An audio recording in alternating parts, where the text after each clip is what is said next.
So in this session, we'll discuss about work and power, how we define a work done, what is the meaning of work done. When force applied on the object and it can move the object to certain distance, we call that as a work done. Example, on the horizontal surface, we apply a force F, which is same as the direction of same horizontal force is there, and that move the object to a distance d. So if we want to calculate a work done, we know what is the definition or meaning of work done, that is force multiplied by distance.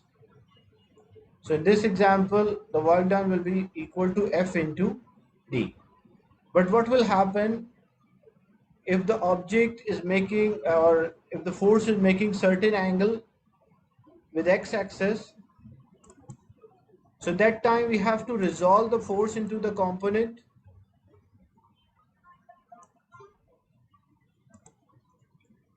So if we are applying a force F and that is making angle theta with the x-axis, so this F will have two components. The one which is, there's a one component that is with an angle and the other component is against the angle. So component which is with an angle, that is equals to F cos theta, and against the angle will be F sin theta. So if you want to calculate a work done, if we move this object to a distance d, because in this example the work done, the the component of the force which is responsible for this movement, the distance g, that is F cos theta. So when we calculate the work done, in this example the work done will be equal to F cos theta multiplied by d. Is it clear? The first two examples, the first one is when we are doing a work done on the both examples, we are doing a work done on the horizontal surface, but the first one, the force is horizontal, the second one, force is making certain angle with x-axis. So there will be a component of the force and we'll always take a component which is responsible for the distance. Now, how to calculate a work done on the inclined surface?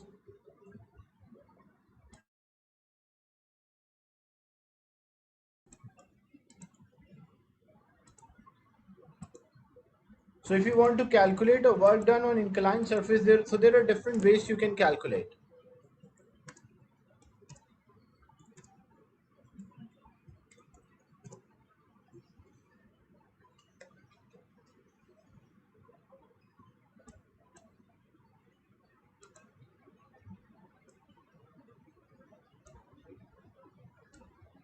So this is an inclined surface. A surface is making certain angle.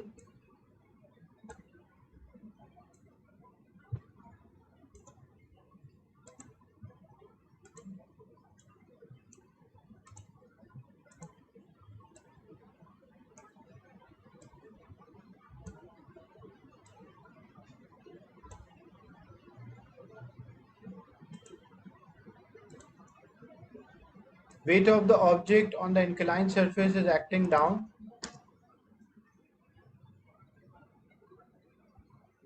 The normal contact force from the surface acting on the object, that is upward, we can denote by letter R. And the inclined surface is having angle theta. So when we take the axis, parallel to the inclined surface,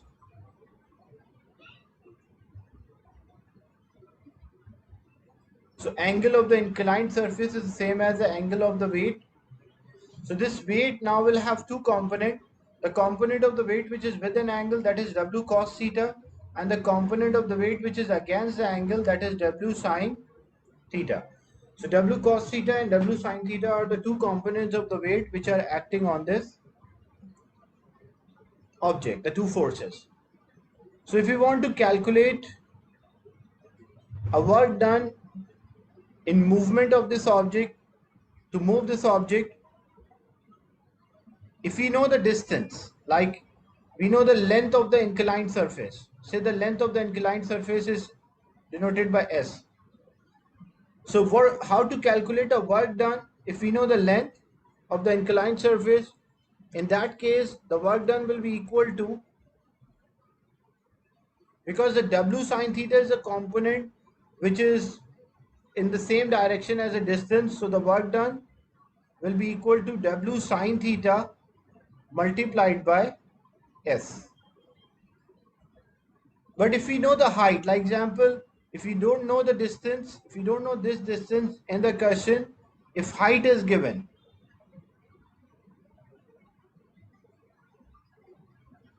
then how to calculate a work done? If you try to calculate a work done, so in that case, the work done, which force is there in the direction of the height in the same plane, that is weight.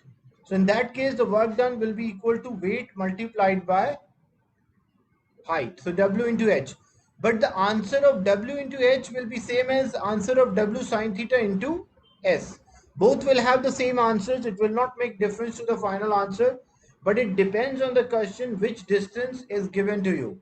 So if height is given, then weight multiplied by the height you means, because weight is a force and height is a distance, you will get the work done. If angle, the component of the weight is given, or the length of the inclined surface is given, in that case it will be W sine theta multiplied by the length of this inclined surface, and both cases will get the same answer. So what it shows, both cases, if we get the same answer, it means the work done does not depend on the root.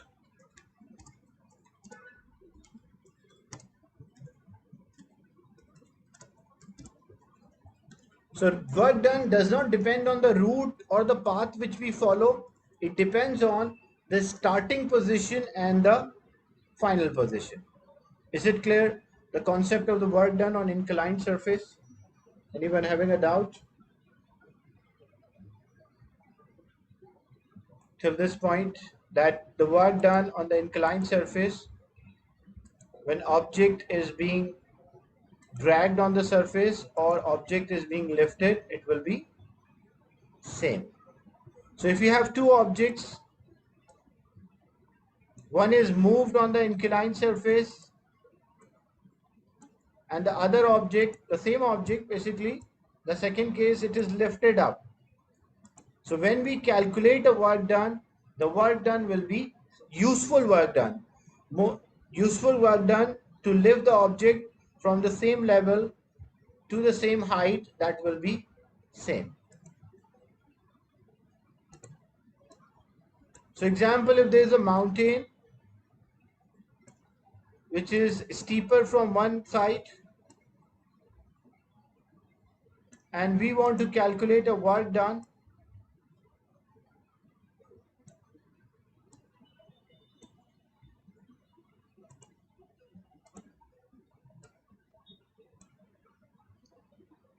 for the same object,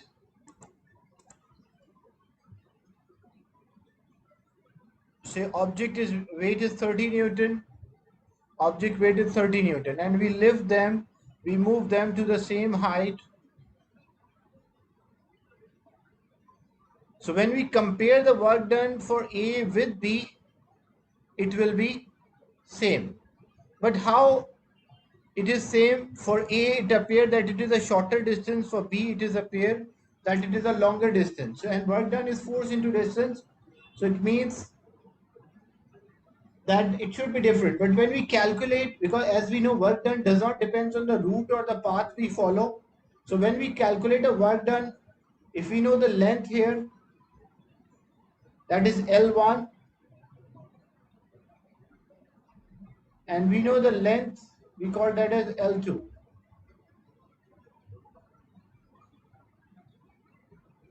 The work done for A,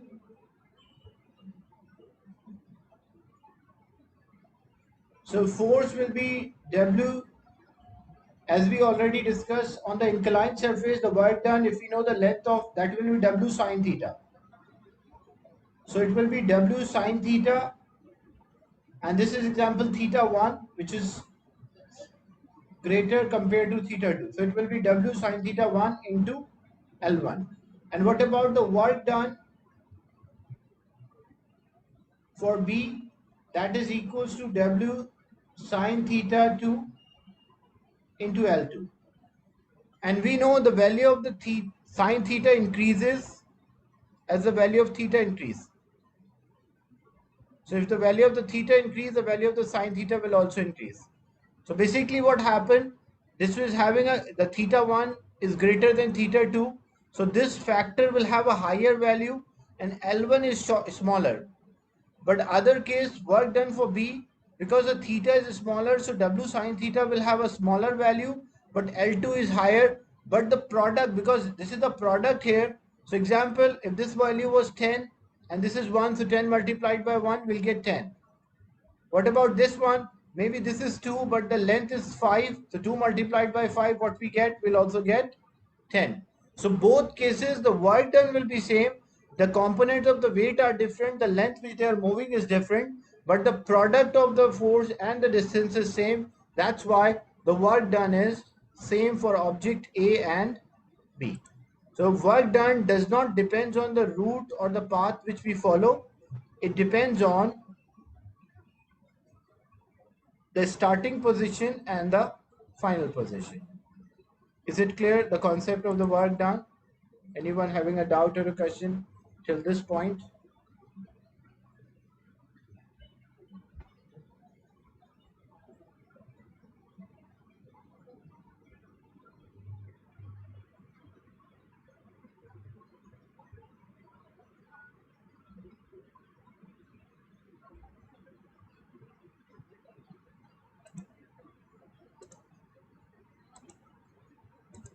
So if you want to calculate a work done which is a product of force and distance, so example, a crane is lifting a load of 1000 Newton through a height 3 meter. So it will be 1000 is a force and height, the distance is 3. So we'll get 3000 joules. What is the concept of the power? Power is how much work done in a unit time, or we called rate of doing work done. So work done divided by time, we call that as power.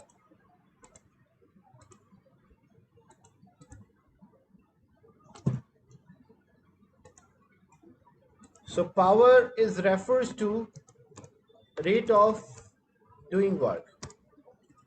And whenever anything involves rate, means it is with reference to time. So we can say power is equals to work divided by time. So if an object is taking a short time, means it is having more power, or object is doing more work done, it means it is developing more power. But we can also have another formula for power. So power, as we know, work done is force into distance. So power is force into distance divided by time. Or power is equals to, as we know, distance divided by time is speed. So we can say power is a product of force and speed. So what is this? This formula is normally used for engines.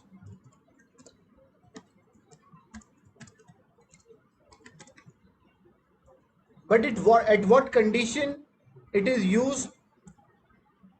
When object is moving at a constant speed, we can use this power, you can use this formula to find the power of the engine. Example, if there is a car which is traveling at a constant speed of 30 meter per second. So we have the speed. But what about the force? This force is not the resultant force. It is a force required to maintain a constant speed. It's a driving force which is required to maintain the constant speed. So it's not the force, because when object is moving at a constant speed, resultant force is zero.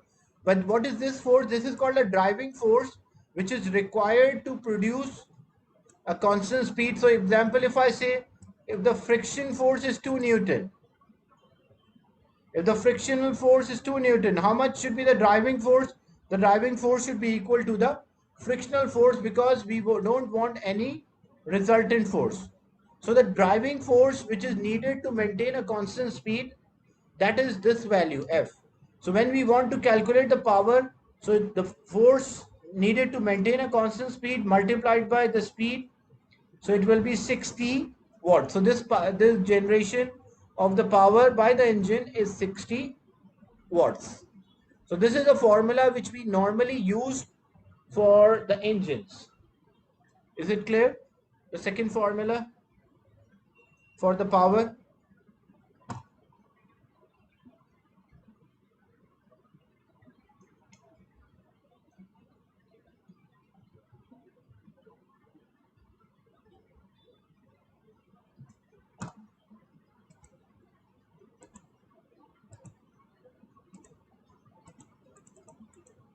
Then word example, if a lift is a crane is lifting a concrete block which is having a weight of 12,000 Newton through a height of 8 meter in 3 seconds. So what is the power? Power is work divided by time. So work is force into distance. So 12,000 into 8, that is 96,000. Divided by time is 30 seconds. So it will be 3,200 watts. Then efficiency, it's a comparison of the useful energy output divided by total energy input, or the useful power output divided by total power input into 100. So in this example, a weightlifter raises 2000 Newton weight through a vertical height of 2 meter in 8.8 seconds. What is the useful power he developed, or what is the power he developed?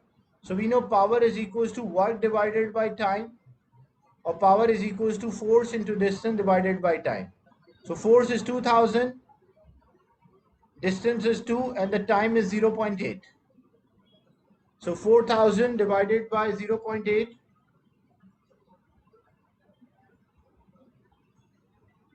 that is equals to 5000 watts. Then a wind turbine generate 54 kilowatt useful power. So that is the useful power, and the total input is 180. So how to get the efficiency? The efficiency is the useful power output, that is 54 kilowatt means 54,000, divided by total power input, that is 180,000, and multiplied by 100. So that matches with option C.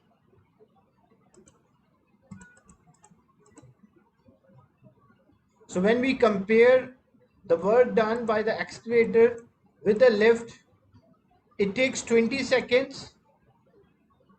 The useful work done is W and the useful power is P. And lift take 30 seconds. So what about the work done? Because work done is independent of the route or the path followed. So if we consider that both are moving to the same level, so both will have the same work done. But what about the power? Lift is taking 30 seconds and this accelerator is taking 20 seconds, and we know the relation between power and time. If a longer time period, it means shorter power, smaller or power. So that's why the work done will be same, but the useful power by the lift will be less than P. Then a 30-watt lamp, a 40-watt lamp wasted 34 joules of energy every second. So that is a lost energy. What is the efficiency? Efficiency is a useful energy or useful power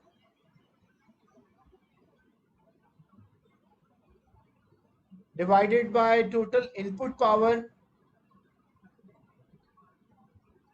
times 100. So 34 is joules per second is wasted, means 34 watt is wasted because it is joules every second. So remaining will be 6 watt will be the useful, input is 40 and multiplied by 100. So it will be 6 divided by 40 multiplied by 100, so it is 15% efficient.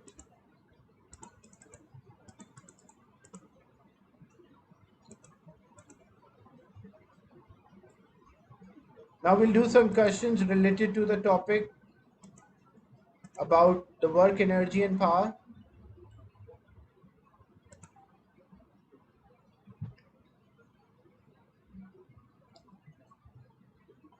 Okay. Select the graph that correctly shows the variation of an object kinetic energy with a velocity v. I want everyone to participate. What could be the right answer for this? The hint is the kinetic energy is half mv square or 0.5 mv square. That's a formula for kinetic energy. So what could be the right answer?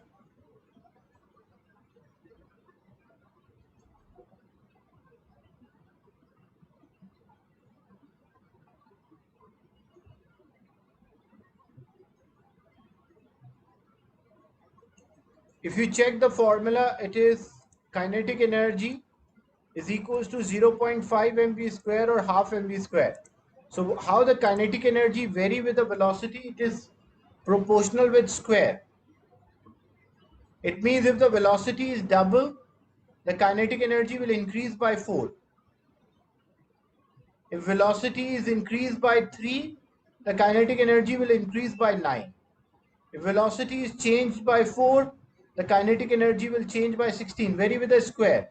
So which shows, this is showing a linear relation, like if the formula for kinetic energy was Ek is equals to 0.5 mv. In that case, the variation will be there directly proportional.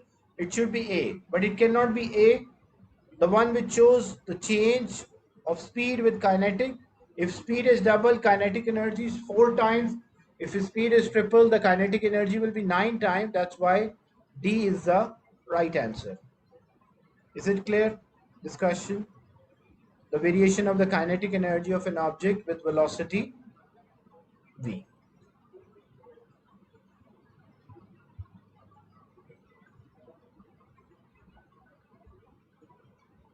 Another question.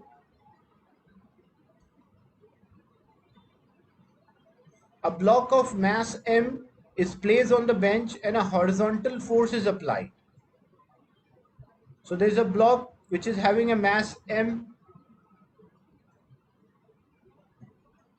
and the horizontal force is applied.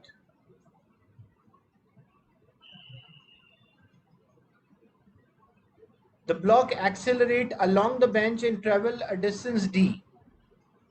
So this block move distance d by the force which we applied.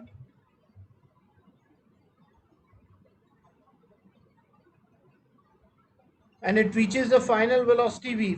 V is the final velocity. What is the work done? So how to calculate the work done? Because in this case, as it travel a distance d horizontally, so work done is force into distance. That's why A will be the right answer.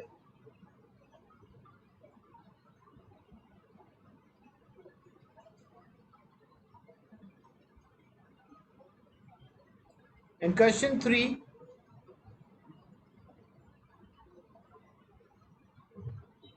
a mass of 1.8 kilogram is suspended at the end of a spring which is having original length of 0.04 meter. So originally it was having a length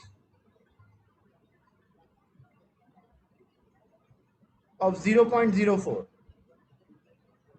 Original length means the length of the spring without any load. But when we attach a load, now it is extended the spring and now 3 times its original length. So means when we extend 3 times the original length means 0.04 times 3. So that is equals to 0.12.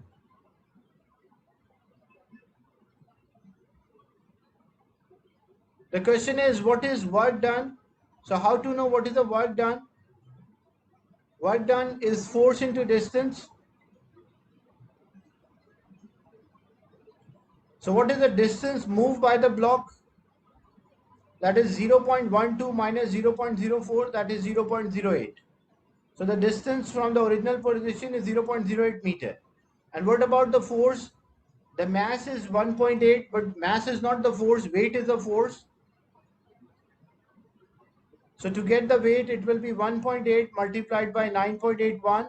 That will be the weight times the distance 0.08. So 1.8 multiplied by 9.81 times 0.08.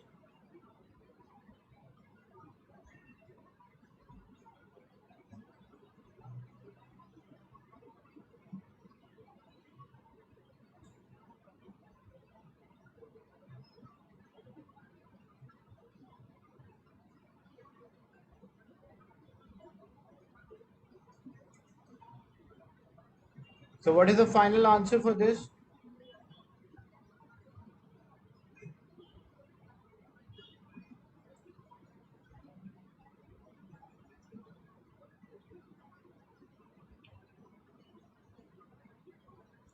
The final answer for this is 1.41 joules. Okay. Yeah. And then whenever we calculate the work done by the spring, the work done by the spring is equals to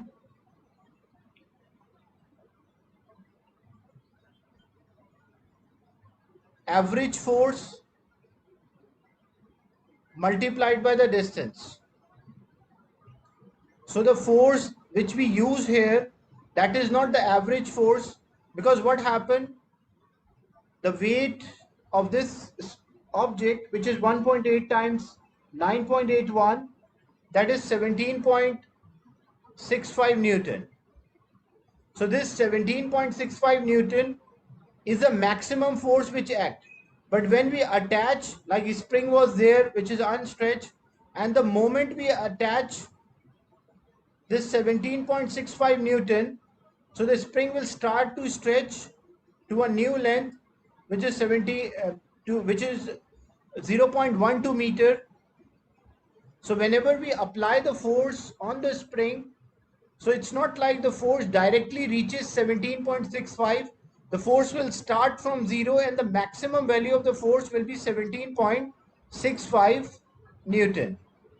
So what is the energy stored by the spring?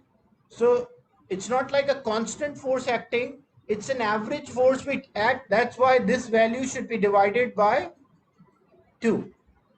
Why divided by 2? Because the force changes from 0 till the maximum. The value of the force started with 0 and the maximum it reaches 17.65 Newton. And force continuously changing until it reaches a maximum value of 17.65. Because it is not a constant force acting, it continuously changes. So we take an average force whenever a force is continuously changing. So what is the average? It will be 0 plus 17.65 divided by 2. So that's why this total energy will not be 1.41, it will be divided by 2. So that is equals to 0.71 joules. Is it clear, this example? So this is happening whenever we have the springs, we attach a load, and if the force is not the constant force, if there is a spring or a string or a wire, the force is not a constant force, even weight is constant. But example, if you have a wire and you attach a load of 5 Newton. So originally the wire was not experiencing any force, but so originally the force was 0 and then you attach a 5 Newton. So it's not like the force directly changes, it was 0 and then turned into 5. No, the force vary, it is 0, then 0.1, 2, 3, 4 until it reaches 5. So that's why whenever we attach load to a spring or a string, we always substitute an average force to calculate a work done.